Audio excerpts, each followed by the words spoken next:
What's good, you guys? You know who it is, man. It's your boy, Mr. Relentless Lex, and I'm back like I never left this mother. Yes, Sirski. Hello, somebody. All right, so, man, we got Gina Huyn. I think that's how you pronounce her last name. Huyn, Young Miami, and Cassie, revealing that Diddy have certain bedroom rules, bro. Now, when it cut down to the diddler, ain't no telling what his rules was. The case is almost over. The trial, whatever, is almost over. Diddy, they're not quite finished with Diddy just yet, but you guys, I'm pretty sure you're watching. They have dropped like three or four different charges or something like that. But now we want to know these rules that Diddy's having all these women do, besides the French white tip nails. Let's get it. He was like always belittling me and always like he was like mentally, emotionally, and physically me. Now, girl, you better sit up for this tea right here because all three of Diddy's freak-off girls, Gina Huyn, Young Miami, and Cassie are finally revealing the bizarre things Diddy had them doing in those freak-offs. And baby, these details are gonna be the nastiest things you've ever heard. It's giving control, it's giving manipulation, and it's giving humiliation. First of all, there's nothing that's going to be so nasty that we don't believe about Diddy. After what we heard in that courtroom, bro, there's nothing more nasty than what we can hear. Asian ritual. I swear, if I hear anything else more nastier than what I've heard so far, I'm liable to catch an ear infection, bro. Then I'm gonna get me a lawsuit against Diddy. I'm gonna get me a lawsuit against Diddy. I catch an ear infection from the shit he done did.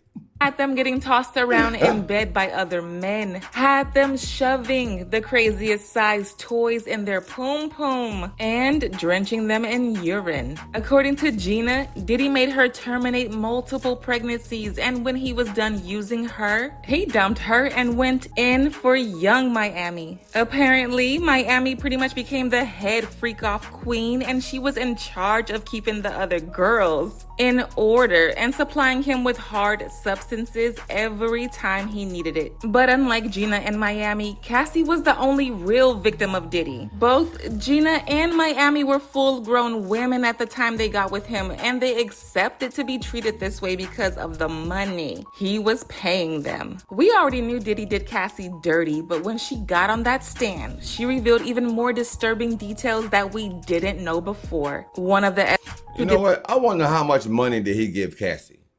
Because it's been alleged that he gave Young Miami $500,000 per month. $500,000 a month, bro.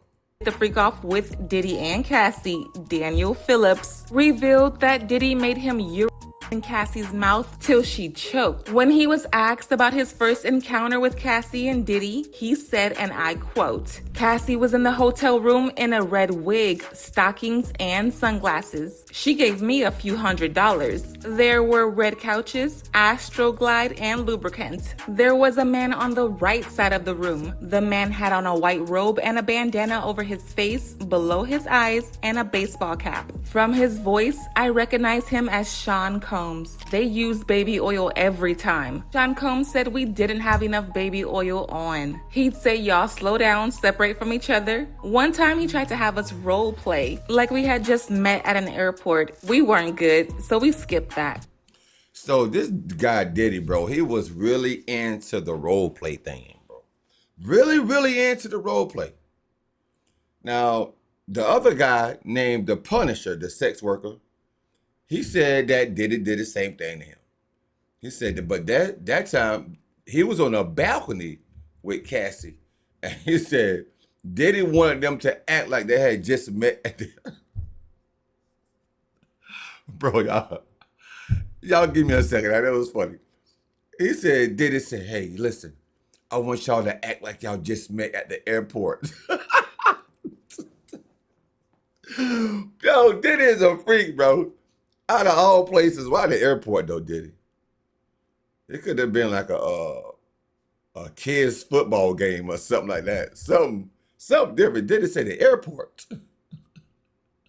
And remember Somebody had to be TSA and get pat down. I guess that's what it was. how I said Diddy would make him urinate all over Cassie? Daniel said Diddy had a very specific way he liked for Cassie to be peed on, and he stopped him midway to correct him on how to go about it. He said Cassie was actually the one that asked me to urinate on her. They had just come out of the room and she asked me if I had ever done that before, and I said no. And she told me to do it, and apparently I was doing it wrong because they both stopped me and told me that I was supposed to let a little out at a time and not go full, like take a leak on her. When Cassie herself got on the stand, she confirmed everything Daniel said and also added more graphic details, including Diddy's love for having the fluid of the male rubbed on his nipples after they were done releasing it all over her. Sean would want it put on his body in the next room, usually on his nipples. I was an object being heavily objectified by men. Sometimes he would watch it on FaceTime. I was expected to do freak-offs on my period. Too much urine in my mouth.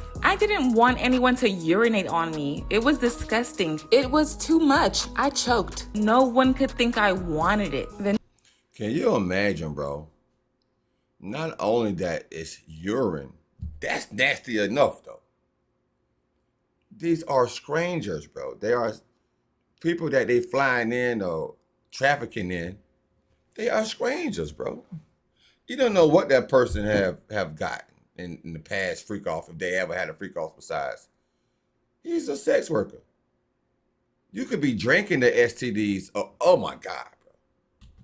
It was obvious I didn't want to be on the ground being urinated on by two men. The freak-offs became a job and sometimes went on for 36 to 48 hours. A lot of people brought up Diddy's other freak-off queens, especially Gina and Young Miami, because they were deeply linked to this mess as well. People even brought up an old interview Gina did back in 2018 with Tasha K, in which she detailed how Diddy manipulated her into a relationship while she was still very young and started mistreating her. She said Diddy used to put his hands on her, stomp her, and even forced her to have every time she got pregnant and gave her $50K as hush money so she wouldn't tell anyone about what he was putting her through. And you mind telling me what happened with that pregnancy?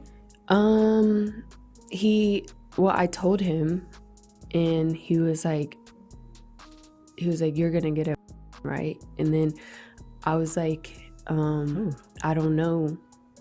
I don't know yet. And then he offered me $50,000 to get rid of it, but I turned it down because I just loved him, and I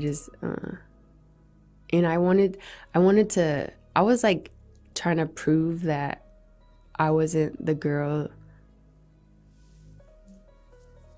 that wanted him for money. Okay. I just care about him. In the beginning, like the first 3.5 years, the first 3-4 months, he was really nice. But then after that, he was like always belittling me and always like, That's when Young Miami came in the picture. He probably figured out you can't get no more abortions or something, because I think you only can get but so many abortions, right?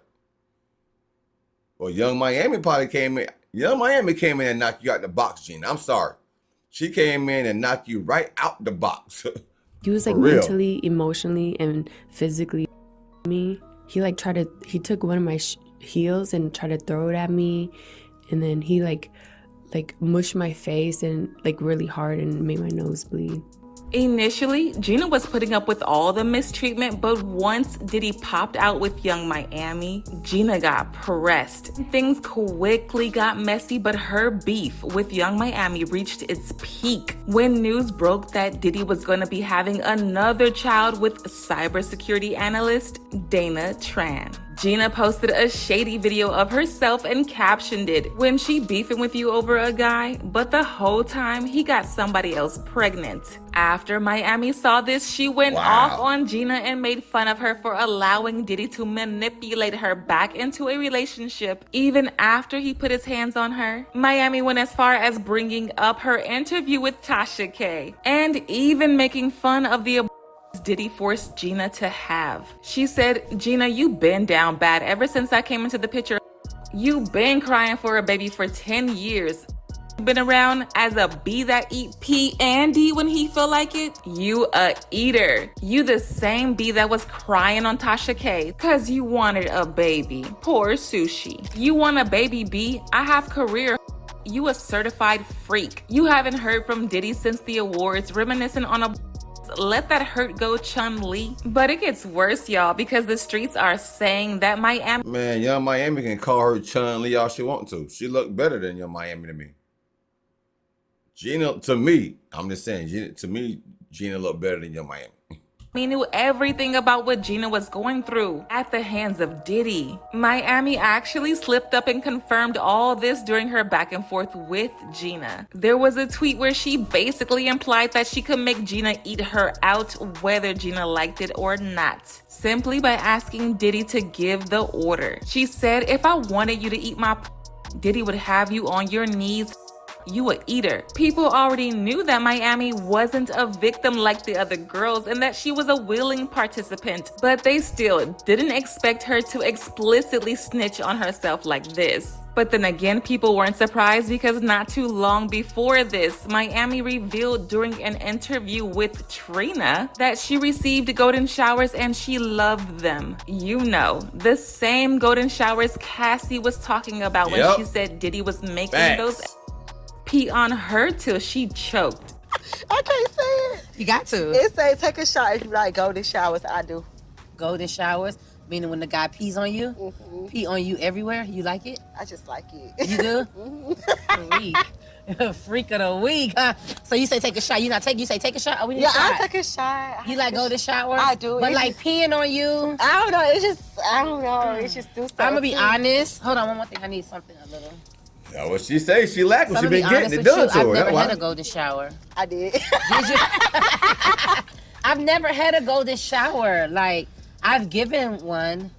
Oh, is that the same thing as squirting or? Yeah, they say that. I don't know, but I don't had to go to shower and I like. I give them.